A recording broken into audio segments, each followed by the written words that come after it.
नमस्कार दोस्तों, मैं अंकुर उपाध्याय स्वागत करता हूं आप सभी का आपके अपने YouTube channel share market analysis में। दोस्तों, भारतीय बाजार तो टूट ही रहे थे, अमेरिका के बाजार सही कर रहे थे, अच्छा चल रहे थे, ऊपर जा रहे थे। तो इन्वेस्टर्स को एक प्रॉब्लम थी कि भाई टैरिफ तो दुनिया के लिए आ रहा है, गिर केवल भारतीय बाजार क्यों रहे हैं। तो अब अमेरिका का बाजार भी टूटने लगा है। तो अब केवल दर्द आपका नहीं है, अब दर्द अमेरिका में भी है। देखो, मैं कंटिन्यू बेसिस पे आपके साथ शेयर कर रहा हूं। ये जो टैरिफ लग रहे हैं ना, ये टैरिफ ऐसा नहीं है कि केवल और केवल आउटसाइड यूएस प्रॉब्लम क्रिएट करेंगे, ये यूएस के लिए भी चिंता का विषय बनेंगे, क्योंकि उनकी कंट्री में इन्फ्लेशन बढ़ेगा। और ट्रंप साहब जो रेट कट की लगातार बातें कर रहे हैं, वो रेट कट भूल जाओ, क्योंकि जब इन्फ्लेशन ऊपर आएगा तो फेड नहीं बढ़ाने वाला, घटाने वाला रेट। क्योंकि इन्फ्लेशन ऊपर आएगा और रेट कट किए तो इन्फ्लेशन और ऊपर हो जाएगा, जो कि इकोनॉमी के लिए बड़ा खतरा बन जाएगा। तो अगर इन्फ्लेशन कंट्रोल में है तभी रेट कट आ सकते हैं, और इन्फ्लेशन कंट्रोल में तभी हो सकता है जब ये आप टैरिफ लगाना बंद करो। टैरिफ क्या है? टैक्स है। टैक्स लगाओगे तो चीजें महंगी हो जाएंगी। नो डाउट आपकी कंट्री में जो प्रोडक्ट्स बन रहे हैं उनके लिए वो सस्ती हैं, लेकिन अगर लोगों को जरूरत ज्यादा है तो फिर वो आपकी कंट्री से कंपनियों से भी खरीदेंगे और आउटसाइड की कंट्रियों से भी खरीदना पड़ेगा। जब वो दूसरी जगह से खरीदेंगे तो उनको महंगा मिलेगा। एग्जाम्पल के रूप में अभी ट्रंप साहब ने क्या करा, स्टील और एल्यूमिनियम पे टैरिफ 25% लगा दिया। कनाडा और मैक्सिको बड़े सप्लायर हैं स्टील और एल्यूमिनियम के।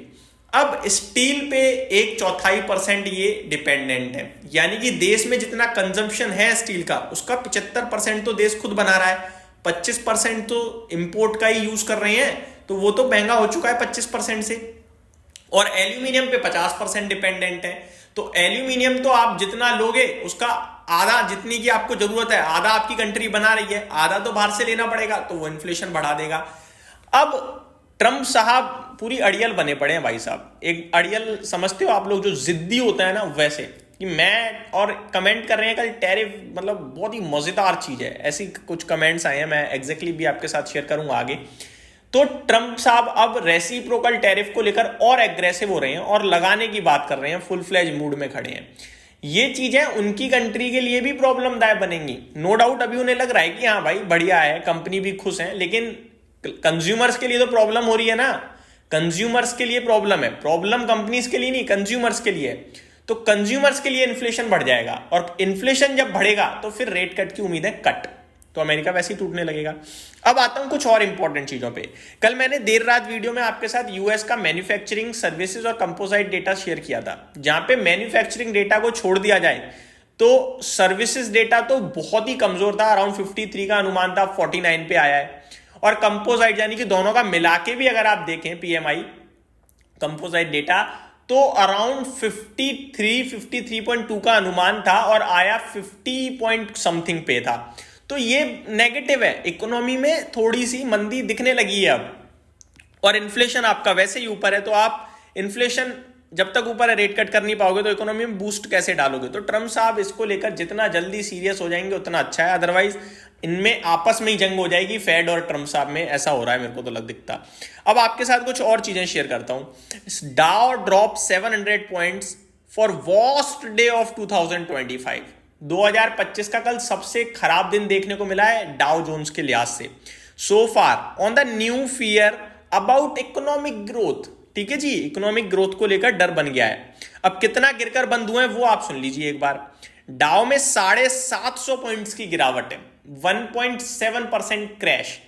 नेस्डेक में 2.2% की गिरावट, S&P 500 1.7% टूटा है, और रसल 2000 तो 3% टूटा है। तो भारत, वो कहते हैं ना कि अपने घर में लाइट चली गई, अड़ोसी पड़ोसी को देखा, सबकी लाइट गई हुई है, घर में आगे चैन से बैठ गए।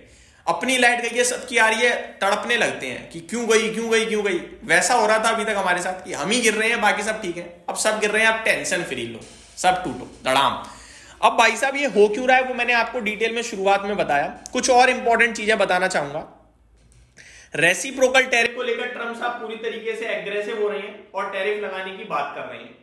और कुछ बड़े कमेंट्स भी आए हैं जो मैं आप सभी के साथ एक एक करके शेयर करूंगा। अगर इन सब बीच में कुछ अच्छा हो रहा है तो वो ये हो रहा है कि रशिया यूक्रेन की वॉर शायद शांत हो जाए, अब ट्रंप साहब फुल फ्लेज एक्शन में उसको लेकर। आगे बढ़ते हैं एक एक करके, क्या क्या कहा है उन्होंने मैं आपके साथ शेयर करता हूँ कुछ इंपॉर्टेंट चीजें जो आते हुए दिख रही हैं। ट्रम्प साहब ने बहुत कुछ कहा है कल देर रात, जो भारत के टाइमिंग के हिसाब से देखे तो। ट्रम्प टू यूज, ये छोड़ते हैं हम, important thinking about form a merger with USPC commerce, Putin Zelensky have to get together. Trump साहब ये कह रहे हैं कि Putin and Zelensky have to get together, तो शायद इनकी ये दिक्कत खत्म होगी। Think we have a chance to get Russia Ukraine peace deal, तो ये एक अच्छी बात दिख रही है। We will sign security deal or there will be problems, या तो हम सिक्योरिटी डील करेंगे या फिर परेशानी खड़ी कर देंगे। मतलब ये तो धमकी देते हैं सीधे भाई साहब। आगे देखिए तो कुछ और भी उन्होंने कहा है, क्या बहुत कुछ कहा है भाई साहब, बट ठीक है, टैरिफ को लेकर ज्यादा एग्रेसिव हो रहे हैं और तो कुछ नहीं है, और उसी की वजह से पूरे बाजार में गिरावट आ रही है। अब काफी लोग कहेंगे भाई भारतीय बाजार का क्या होगा। देखो कल जो कुछ अमेरिका में हुआ है, अमेरिका की अपनी प्रॉब्लम है, हम लोग उस पर रिएक्ट करेंगे? हम नहीं रिएक्ट करेंगे, हम अपने ही नेगेटिव हैं तो हम अपने हिसाब से गिर जाएं, वो एक अलग केस है। लेकिन डाव को देखकर नहीं, वो टैरिफ लगा रहे हैं, दुनिया भर पे लगा रहे हैं, उसका डर तो हमें भी है, सबको भी है, हम गिरेंगे। चाइना एकमात्र फ्री है, चाइना हाइस पे है। कल जब मैंने अपने दूसरे चैनल पे चाइना के ऊपर वीडियो बनाई कि लाइव 3 साल की ऊंचाई पे चाइना चल रहा है, इतना सब कुछ होने के बाद क्यों, तो लोगों ने कहा कि भाई चाइना के लिए भी तो टैरिफ है, फिर वो क्यों नहीं गिर रहा। भाई चाइना इतना खतरनाक देश है ना, इतनी खतरनाक मजबूती रखता है वो अपने अंदर, उनके ऊपर तो ये लोग आज से 3-3 साल पहले, 4-4 साल पहले ही टैरिफ लगा चुके हैं, लेकिन उनको फर्क ही नहीं पड़ता भाई। अब जो टैरिफ दूसरों के लिए भी लगा है वो उनके लिए इक्वल गेम बन गया, यानी पहले अकेले उनके ऊपर था 28% टैरिफ, अब सॉरी 25%, अब बाकी लोगों के लिए भी 25% हो गया, तो इनके लिए तो लेवल प्लेइंग फील्ड हो गया। पहले अकेले ये महंगा बेच रहे थे, सोचो आप। तो चाइना अलग ही है भाई, वो पता नहीं क्या करते हैं। यही समाप्त करते हैं दोस्तों इस वीडियो को। उम्मीद करता हूँ ये सारी डिटेल्स आपको समझ में आई होगी, वीडियो पसंद आई होगी। साउंड में थोड़ी सी इशू हो सकता है इस वीडियो की, तो उसके लिए मैं क्षमा चाहूंगा। Thank you so much for watching this video, have a great day guys.